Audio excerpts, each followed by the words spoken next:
सोलापूर शहरातील हुतात्मा स्मृती मंदिरात राज्यातील पहिले बौद्ध साहित्य संमेलन पार पडले।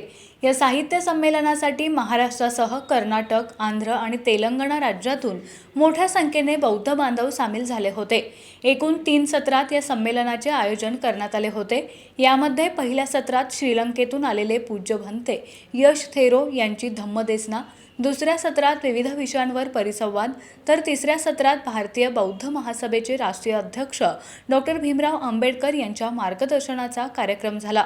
या संमेलनात बौद्धगया विहाराचा ताबा बौद्ध समाजाला मिळावा, सोलापूर विद्यापीठात डॉक्टर आंबेडकर विचारधारा केंद्र सुरू करावे असा ठराव यावेळी मंजूर करण्यात आला।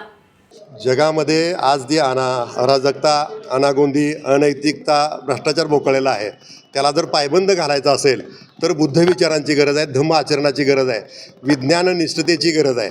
आणि म्हणून आम्ही ठरवलं की आपण कुठल्याही धर्मावरती टीका टिप्पणी करत बसण्यापेक्षा चांगलं काय आहे ते चांगलं समाजाला दिलं पाहिजे, चांगलं जगाला देण्याचा प्रयत्न केला पाहिजे। आणि म्हणून या ठिकाणी आमच्या बौद्ध साहित्य मंडळी सोलापूर यांनी ठरवलं 3 महिन्यापूर्वी की आपण या सोलापुरामध्ये राज्यस्तरीय बौद्ध साहित्य संमेलन घ्यावं।